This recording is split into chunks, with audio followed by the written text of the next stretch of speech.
In this class we'll talk about the use of the internet for commerce and for business.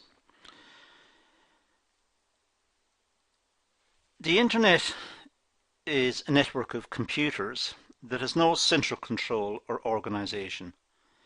It's simply a network that exists, a network between servers that are connected to each other. The servers are connected to users, and the users are the people who input the data and access the data. And it's global. It's not limited to any one country. And it's a changing way in which we think about business. And now we can see the internet as a serious business tool. Whenever a good idea arises, it's almost inevitable that it will be commercialized. And the internet, as a connection between many users, millions and millions of users throughout the world, is obviously too good a facility to be passed over by business. So, as we would expect, the business community has become involved and is now a leading player in the development of the internet and in the development of online commerce. The internet is experiencing exponential growth. In fact, it's growing faster than any technology in history, perhaps with the exception of the wheel. It's not likely to taper off as long as there are users, or potential users I should say, throughout the world who don't have access. Only when everyone on the planet has access to the internet, I suppose, could we say that the potential has been exhausted. And then, of course, it is for the innovative and the entrepreneurial who are online to devise systems which will be even more attractive, more user-friendly, contain more information, and will give more to the users. And when that happens, there will be a further growth, and so on. The history of the development of the internet is fascinating. E-commerce may be defined as buying and selling of information, products and services via computer networks today and in the future, using any one of the myriad of networks that make up the internet. So e-commerce uses the full range of facilities. It uses multimedia, it uses teleconferencing, it uses traditional shop fronts where buyers can enter the site, make purchases, put it into their basket, pay for it at a checkout. It simulates what we do in the bricks and mortar world, in the real world, the world which is not virtual. And e-commerce is growing in popularity as people become more familiar with the technology and become more confident in its uses. And there are many writers who are developing ideas about this, and it's changing the business literature. It's changing the way we see business. It's almost inconceivable now of doing a business course without some consideration of the impact of the internet. Now the development, as I said, it's a fascinating area. It started in America in the 1960s, but was used at that time for military purposes mostly, and for some research and limited academic uses. So universities would connect up to each other. They'd actually put in wires between each institution and send information, very limited and very primitive information, but it would be transferred from one center to the other. It was seen as a way of bypassing the more traditional ways in which information could be sent on paper, perhaps through the postal system or through couriers or whatever. So it was used for that purpose. And the military, of course, were interested because it was very fast and very convenient once the people on either end, the terminals, the people at the end of the lines, were trained and fluent in the use of the technology. So it was very limited, but it's really started around then. At that time, the business community was excluded. In the mid-1980s, the National Science Foundation in America created a high-speed, long-distance telecommunication network and allowed links to other networks. And really, this was the starting point. When they created long communications channels, they were able to connect up perhaps cities, but they also allowed other networks to tap in. And once we got the idea of different computer networks joining together, that's really the idea of the internet. And around 1991, the National Science Foundation allowed commercial sites. So it moved from just moving academic material or learned papers or research findings or whatever. It moved from that to commercial sites. Companies telling the world about what they did, where they were located, the products they made, their policies, and so on. So around 1991, it became more commercial.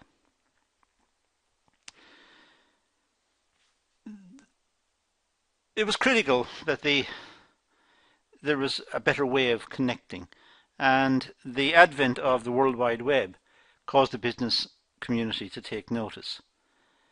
Really, the World Wide Web was broadly developed at CERN, which is a big scientific installation in Switzerland, and it was developed to a large extent by the work of Tim Berners-Lee, an English guy who was working there, and he developed this idea of communications and networks and the fluidity that we now consider to be the World Wide Web. So if you wanted a name to pin on the development of the World Wide Web, then Tim Berners-Lee is a good place to start. The web is a graphical hypertext environment that operates within the internet. So the World Wide Web is within the internet. The internet it can be used to move data in all sorts of ways, but the World Wide Web is a graphical interface, and graphical hypertext can be used. We can create links, and we can see the links on a web page. It's got HTML, the hypertext markup language. We see the link, we click the link, and we jump to another site. The other site could be the other side of the world. So it's a phenomenal technology that almost instantaneously we can be on a site on the other side of the world. And that was a major step forward for, if you like, for mankind, because historically that was in the realms of fantasy. But it also supports multimedia presentations, and as I said earlier, it operates under the Hypertext Transfer Protocol, HTTP. So we type in HTTP into the browser. We're telling the browser we're looking for some information. We want to go to a particular site. We type in HTTP ://www, World Wide Web. So we're telling it where we're going. And then we type in the address, and the address is whatever, BBC. We want to go to the BBC, and we want to tell it where the BBC is. It's in .co.uk. So now we've specified a uniform resource locator, a URL. We tell the browser where we want to go, and press the return button, and we go there, if it all works, which it does, or it works generally. Now, to facilitate e-commerce and general privacy, a secure HTTP provides the basis for secure communications, authentication, digital signatures, and encryption. And whenever we get something good in our lives, it seems to come with people who want to misuse it. So we know there are communities of hackers and communities dedicated to writing viruses and to destroying the facility. So what happens is we have a counter community, a community of antivirus writers and companies providing antivirus facilities, and we have the development of security protocols that are built in to our use of the internet and the World Wide Web. So we have, for example, secured socket layers, and sometimes when we enter a site we have HTTPS : // The S here is for security. We're entering a secure site. And it's a constant battle between, if you like, the good guys and the bad guys. But I suppose that's the way the world is. Now, web browsers, internet commerce, and security. Well, a web browser is a piece of software that allows the user to access information in the form of sound, text, graphics, video clips on the internet, on the World Wide Web, in fact. The browser is our interface. There are various browsers. Microsoft made the Internet Explorer, which it's now phasing out. But there's Opera, there's Firefox, there's Chrome from Google. There are many browsers in existence. We pick the browser that we particularly like and we type in the address, the URL, and the browser takes us to that site. So the browser is our interface. It's a piece of programming, it's an application that facilitates our use of the web. The browser provides the interface, as I said, to the web via hypertext transfer protocol. We use the HTTP to tell the browser that we want to go to a particular site and we want to move data. We want to, if you like, copy the data. We don't actually move it. We copy the data from the server down to our browser. And we also can use the browser for transferring files. For example, File Transfer Protocol, FTP. If we're developing websites, then we access our servers using FTP, File Transfer Protocols. And there are specialist pieces of software available in addition to browsers that we could use for this purpose.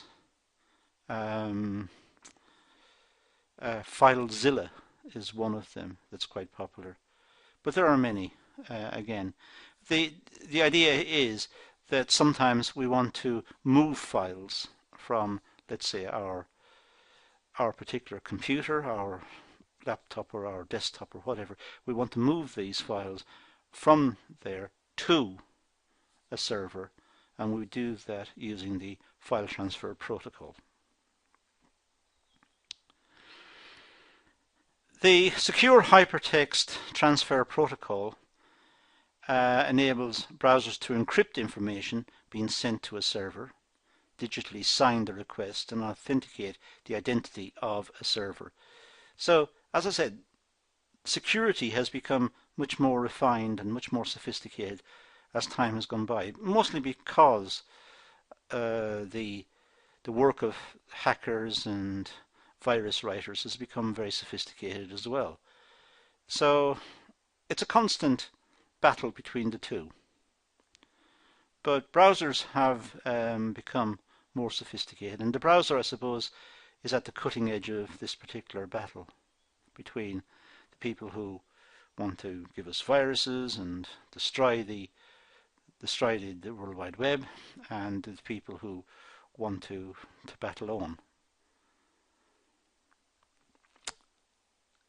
Servers to encrypt replies, to digitally sign replies and authenticate the identity of browsers. So it's two ways. The browsers identify the servers and the servers identify the browsers, and if they agree, they establish what's known as a handshake. They agree, and the information can flow between the two of them. The advent of the web brought recognition from the business community of the commercial opportunities to be had from this new medium. So it was the business community who saw the potential of the web, and as a consequence they wanted to use it, and I suppose in that sense money flowed in to the development of the web, and the antivirus writing companies flourished, and they were able to counteract the work of the more freelance hackers and so on. But this is the tension. This is how it's developed. It's developed by commercial sponsorship and commercial fees flowing in, and those being used up, in part at least, to develop security systems so as to enable the whole system to run into the future. Two features are encouraging businesses to use the internet. One is codification and the other is distribution. Now, codification refers to the organized storage of information in a computer system. When we put information into a computer, it has to be codified and it has to be stored logically so that the computer can bring back the information when we want it. So there has to be routines, protocols established so that when information is put into a machine, it's properly stored, it's codified so that it can be retrieved easily. Distribution refers to the ability of the hypertext markup language, HTML, which is the basis of every website. All the websites use HTML as a platform for the development of web pages. So HTML, a programming language used to create web pages that allows codified information to be stored globally. So we have two parts here, codification and distribution, and both of those encourage businesses to use the internet because businesses can put information onto the internet or onto the World Wide Web and be able to take it back, be able to interrogate it, perhaps put a database online and interrogate the database. And the distribution of the system, well, the company is able to tell users where the information is and how to access the information by the use of HTML. And the HTTP, the transfer system in the address, tells the users where to go. The HTML constructs the pages, the web pages that they use, and it's codified because the software at the server end, or it may be the software needed at the client end, that software fits snugly with the format of the data coming down. So there is a positive experience on all sides.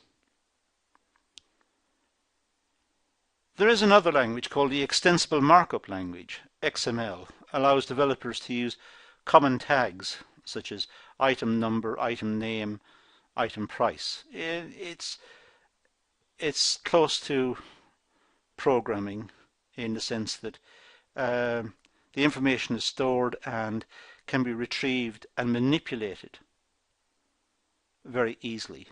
So it's a very sophisticated language. The language enables browsers and web servers to implement transactions processing tasks. It allows greater use of databases, for example. So XML is a powerful tool for interrogating databases and manipulating data in a way that makes it easy for the user to access information efficiently. The uniform resource locators, the URLs, and business significance needs to be stated, because the URL is the access the company gives to the world to its information, to its website, to access to look at its products, look at its policies, and it's the way that the business projects itself. Oddly enough, a small business will have a URL, and so will a big business. In that sense, both of them have a URL. Now, I happen to know that the BBC URL is http://www.bbc.co.uk. It's a famous one. The URL for the company down the road, the small business down the road, I don't know. In that sense, they're not equal. But numerically, they're equal. Both of them have a URL. So the URL is a universal resource locator. These are the addresses for the web pages on the internet. Now, commercial domain names. The most popular domain extension is .com. Most sites have a .com. That's the leader of the pack. There are many others. .org, .co.uk, .ie, .it, .tv. These particular extensions, the ones that we're talking about here, these are called top level domain names. Top level domain names means they're normally assigned to countries. Oddly enough, America does not have a top level domain name. Originally .com was considered to be American, but now many people have .coms around the world.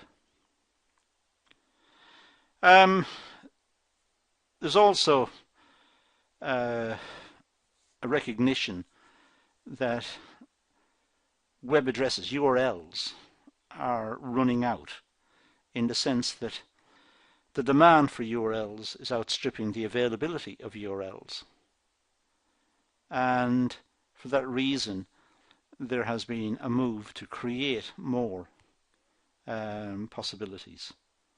So it's not just .com anymore. We could have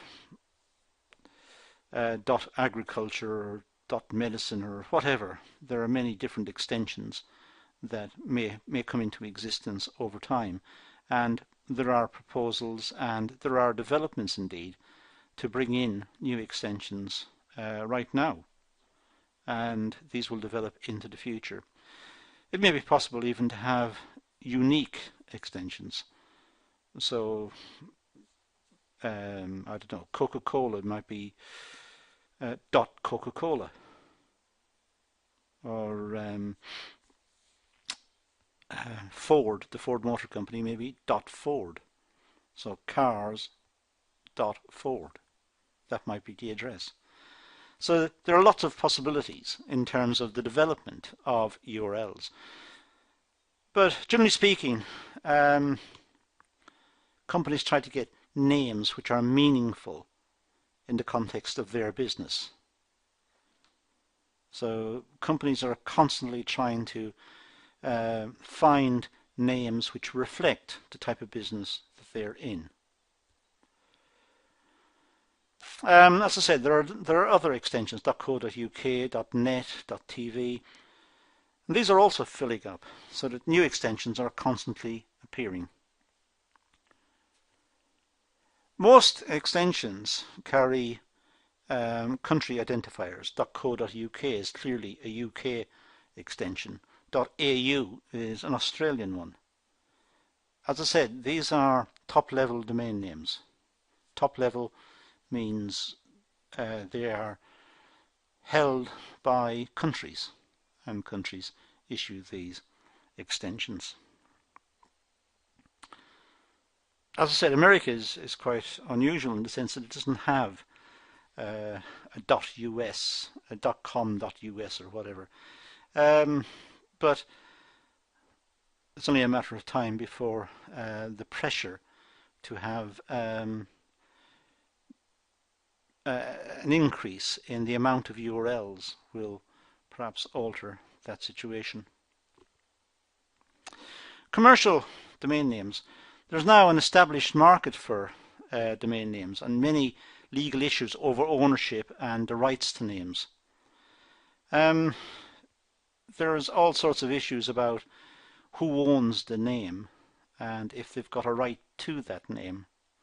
And there are legal issues. The courts are becoming increasingly occupied by disputes over ownership of domain names. And there are all sorts of issues about the designation of the names, and sometimes people squat on names. They squat on them in the sense they hold a name. They try and register a lot of names which they think will be useful in the future. So they hold a lot of names, they've registered them in their name, and when companies need them, they have to buy them at a premium of the person who owns them. So that's quite common to find when people are looking for a domain name to register a site, that they are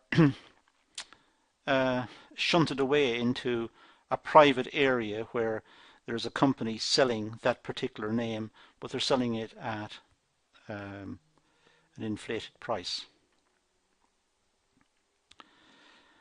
So the whole idea of domain names, well, it's a separate and it's a very big topic. And as I said earlier, it overlaps with legal developments and the whole drive to extend the number of URLs that are available. Now, business revolution and internet commerce. Well, banks have long understood the need to improve customer satisfaction and adopt the technology to improve their service. Business has now started to recognize the potential of e-commerce as well. So there's increasing use of internet technology in day-to-day transactions. Now when we go to the bank, we are more than likely going to deal with the machine. If we want to draw out cash, we would go and enter a PIN number at a machine, and if the PIN number and the card corresponds, we're allowed access to cash. And there's also bigger recognition on the part of business of the power of the internet, simply because it gives so many people access to the business and to its products. So the internet allows transactions over public networks. So anybody with an internet connection can, generally speaking, look up the website and see what the company's about, see what products. It may enter an e-shop and make some purchases, put some items into a basket, pay at the checkout. Very similar to what we do in a supermarket, in a real bricks and mortar supermarket or in a real bricks and mortar shop. We can deal with transactions using electronic data interchange, EDI. So we can imagine companies dealing with each other and transferring data, or in fact even transferring money, transferring resources from one company to the other, and they can do it electronically. It's done very efficiently. We also have what's known as data mining, which enables us to do research, to collect information, we could have surveys online. We can have forms and surveys which enable us to collect the information and process the information. We're mining the information, in other words. It's also a good way for businesses to show off their image, their corporate image, and present marketing material. So it's an opportunity for businesses to project themselves in a very positive light. And for that reason also it's become very popular. There are issues about security, but it means that the the business needs to protect its online presence, but perhaps that's preferable to having to protect premises or whatever. So it depends on the nature of the business. An online shop, for example, well, the shop can be anywhere. So it's very difficult for criminals to raid the shop because they're not quite sure where it is. But the user will find it easily through the URL and may shop in the shop at the URL. Now, strategic competitive advantages. Well, the internet gives companies the opportunity to improve their internal business processes and customer interfaces to create a sustainable competitive advantage. It's possible that businesses, through the use of quite artistic and innovative designs, are able to put up web presences that are attractive to the customer and project an image of security and professionalism. So the businesses come across well to the users, and this enables them to gain a competitive advantage over their rivals. But individuals may exploit this opportunity as well. For example, CVs, curriculum vitae, or resumes as some people say, written for the web with appropriate meta tags may be picked up by search engines. So people looking for a good job, a good position, may also publish their CVs online. And if the meta tags are done properly, search engines will pick up on these so that the individual will be found more easily online, perhaps by recruitment agencies or by companies looking for people with those particular skills. And the very fact that the CV is online says a lot about the person who put it there. It says that they are capable of using the internet for this purpose, they're aware of the opportunities, and they are people of the present. They're people who are capable of dealing with this technology in a commercial setting right now. The internet and businesses. Well, managers need to be aware of the potential. Managers need to be educated in the ways of the internet. It's important that managers are up to speed with what is required by the internet.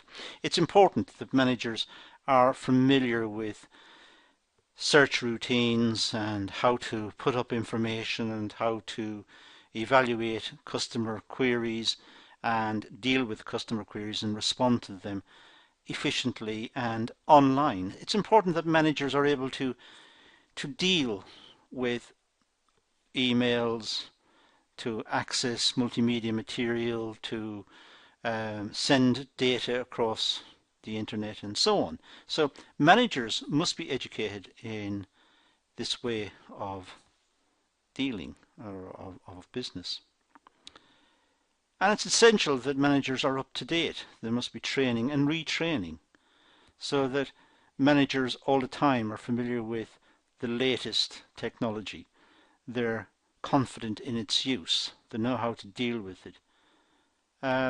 So training and retraining is part and parcel of using the internet. So organizations need to be restructured as employees take more responsibility and autonomy for projects. Businesses themselves were in the past seen as almost linear institutions. The marketing people projected an image of the business and ascertained what the customer requirements were and fed this back into a design department who in turn had it approved and it was planned through a planning system. The designs were changed and given to the production people who would make the product, going to dispatch and finally sent to the customer. Now I know there were many other parts associated with the whole process, stores and so on, but that was in a sense quite a linear way in which orders were received and processed and delivered. Now it may be quite different. It may be that particular managers will take responsibility for particular products, and the configuration of production or the layout of the stores or whatever will be laid out differently to facilitate individual managers who have individual responsibilities for particular products, and in a sense the customer is dealing with that manager, and the manager will have routines which are established online, which will enable that manager to process through the particular order. So there's been a restructuring of business. The communications within the business is a lot different. The use of local area networks, LANs, facilitates better communications internally. There are perhaps professional managers dealing with the external bridges, the bridges to the internet and to the World Wide Web, that these can be dealt with professionally, and the business is able to project itself more professionally online. So it's a different type of structure to the past. Digital marketing has become a powerful tool, and the advent of cookies, these are small files that a web server stores on the user's computer, has meant more personalized form of marketing. Now, the use of cookies is controversial, and in fact there are legal issues involved in the use of cookies, but as far as possible the marketing departments in businesses want to pick up information about who clicks on their site, who wants the information, and ideally what they would like is to get an email address so they're able to personalize more fully the contacts between the buyers or the potential buyers and the business.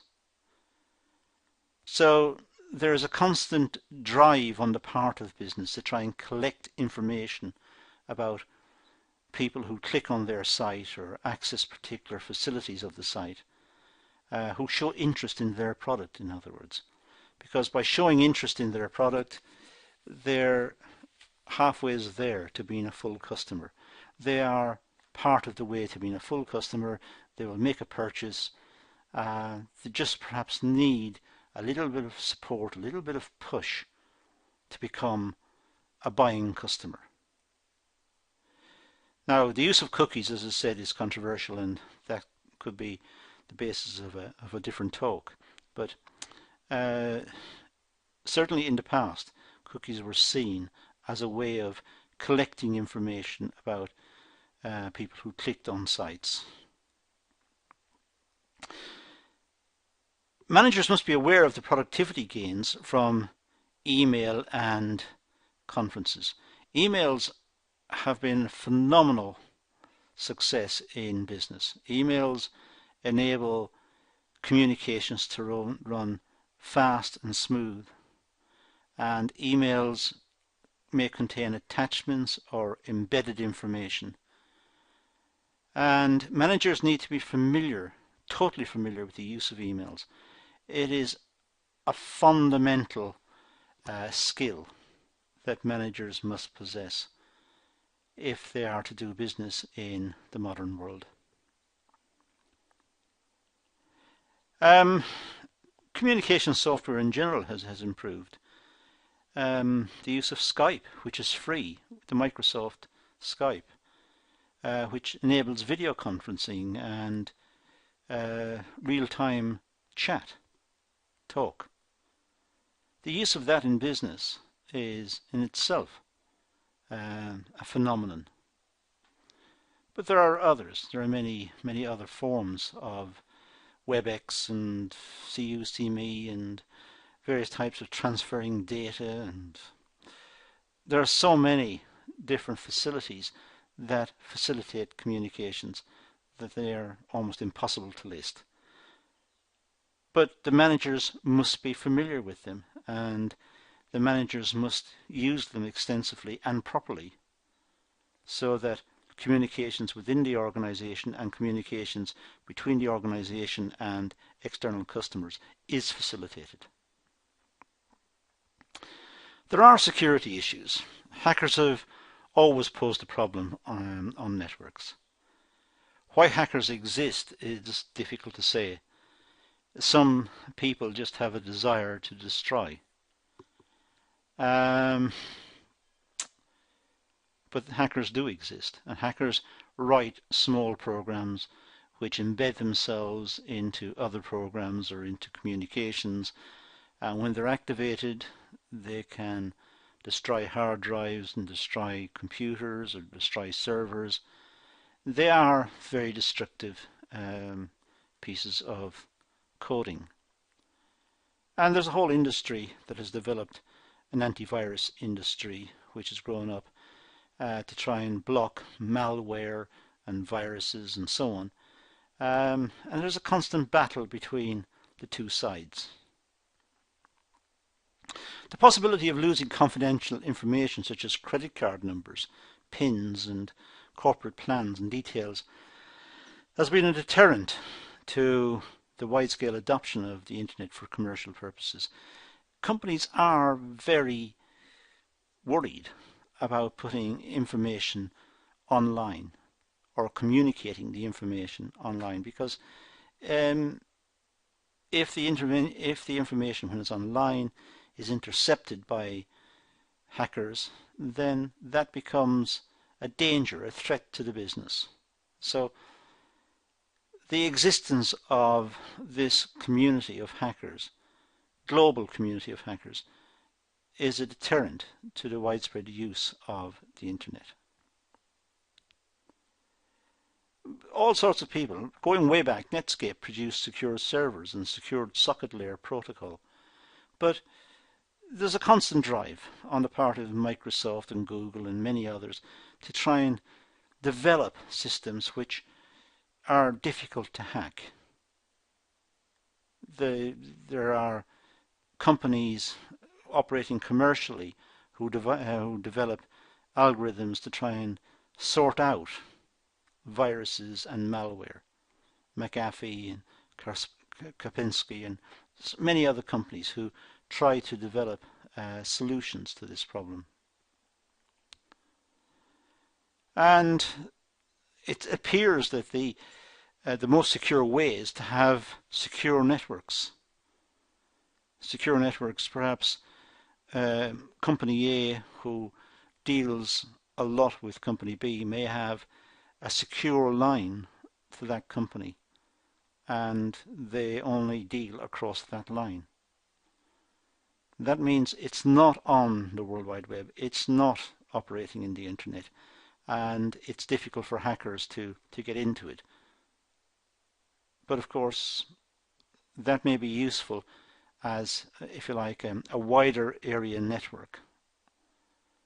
It may be useful for two companies or a small set of companies to communicate in this way.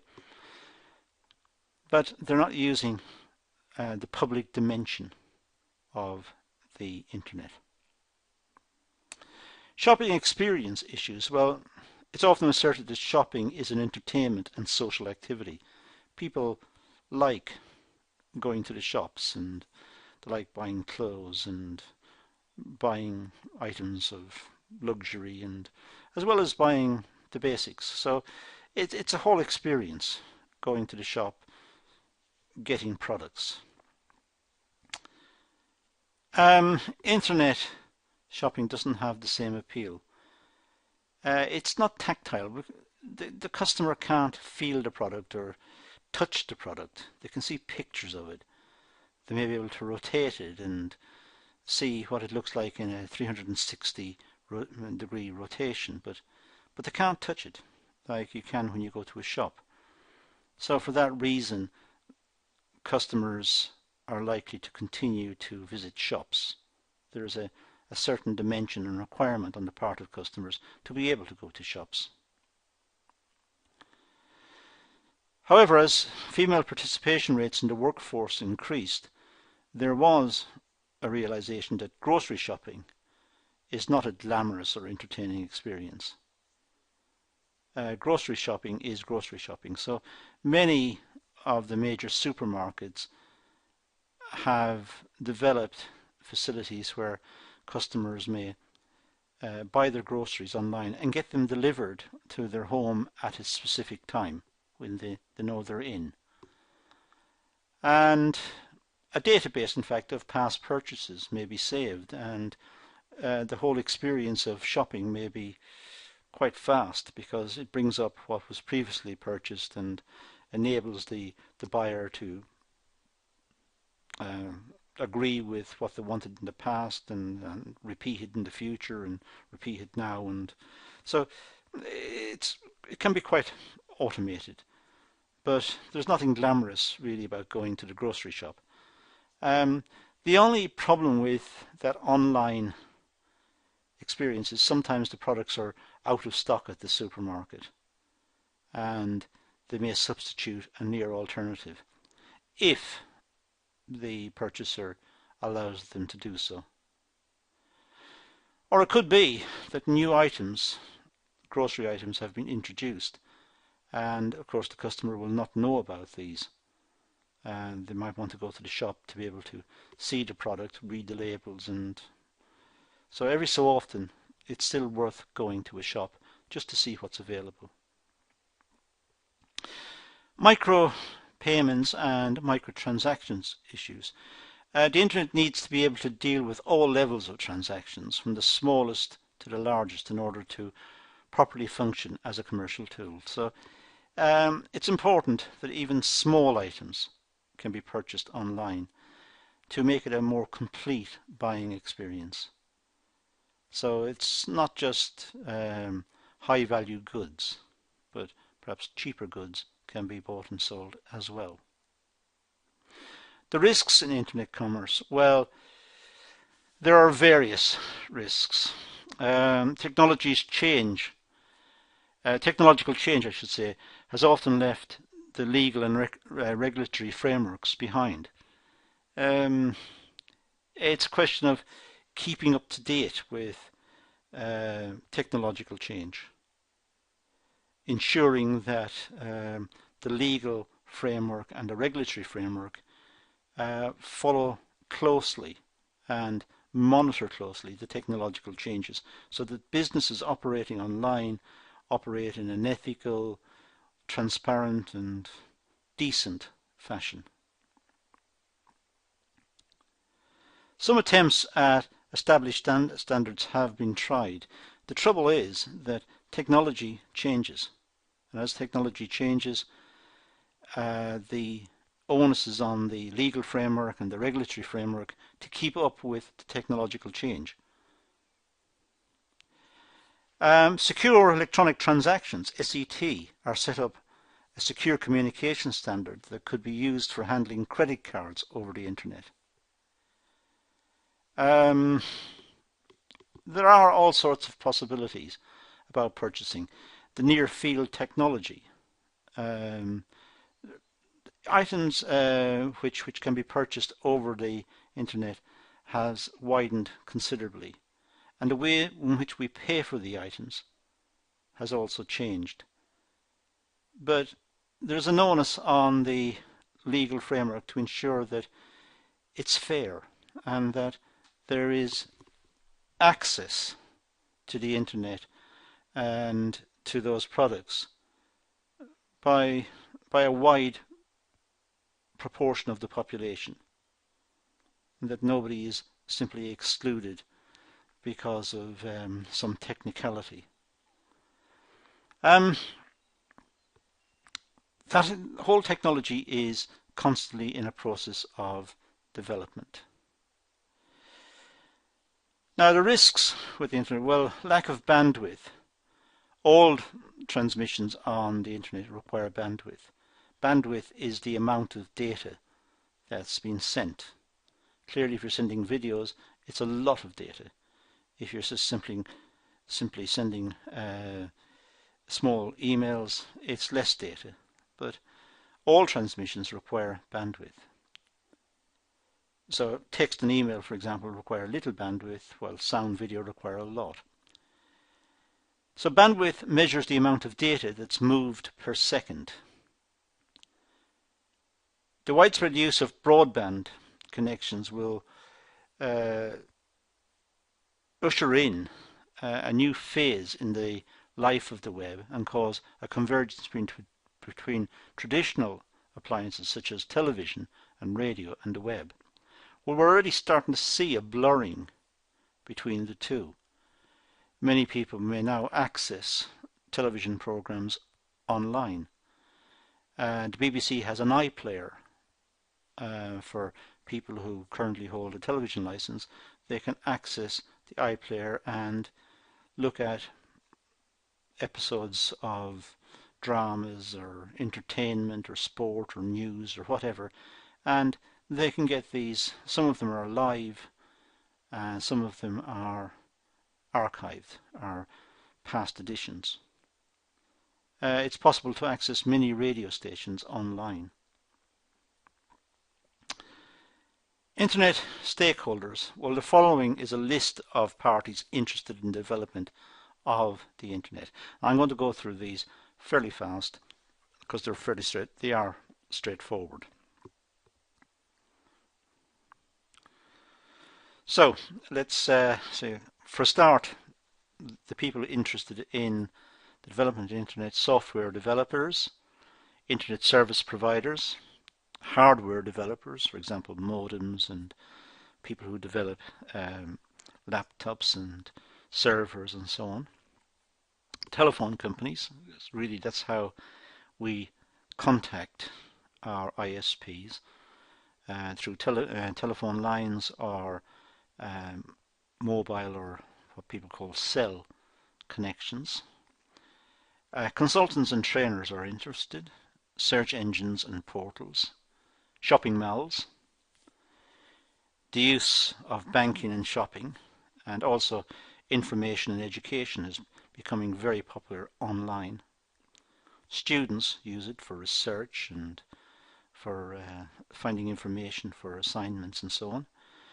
Employment agencies to try and recruit appropriate personnel.